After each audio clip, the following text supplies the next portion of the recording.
দেশের কৃষিতে নতুন সম্ভাবনার দ্বার খুলছে বাড়ি গ্রীষ্মকালীন টমেটো আট।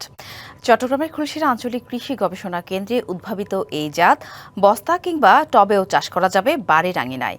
প্রতি হেক্টরে পাওয়া যাবে 40 থেকে 50 টন ফলন।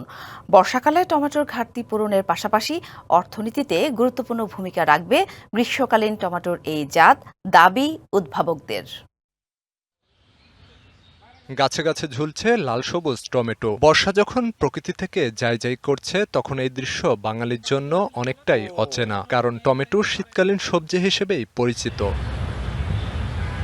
তবে প্রকৃতির সেই চিরচেনা সমীকরণ বদলে গেছে। কৃষিবিদদের দীর্ঘ প্রচেষ্টায় উদ্ভাবিত বাড়ি গ্রীষ্মকালীন টমেটো আট মিলবে গ্রীষ্ম, বর্ষা কিংবা শরতেও।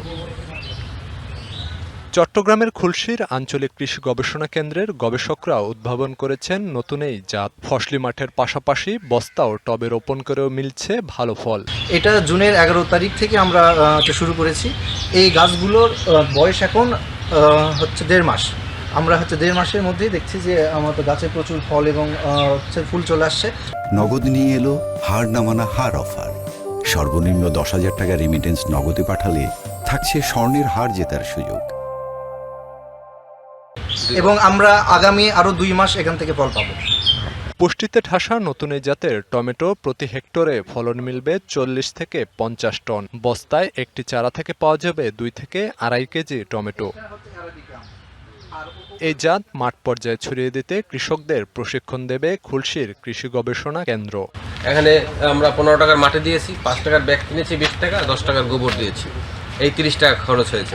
আমি যদি এখান থেকে 2 কেজি টমেটো পাই, তাহলে 2 কেজি টমেটো এই সময়ে 100 টাকা করে কেজি হলেও 200 টাকা হবে। এবছর পরীক্ষামূলক পর্যায়ে আছে। আগামী বছর আমরা একটা বড় পরিসরে এখানে প্রায় 100 বস্তা আমরা এই চাষটা করব। যদি ভালো রেজাল্ট আসে, তখন আমরা কৃষকদেরকে এই প্রযুক্তিটা দেওয়ার চেষ্টা করব, যে বস্তায় টমেটো চাষ করলে তারা বেশি লাভবান হবে। নতুন এই জাত পুষ্টি চাহিদা পূরণের পাশাপাশি সমৃদ্ধ করবে স্থানীয় অর্থনীতিকেও, এমনটাই প্রত্যাশা সবার। DBC news desk.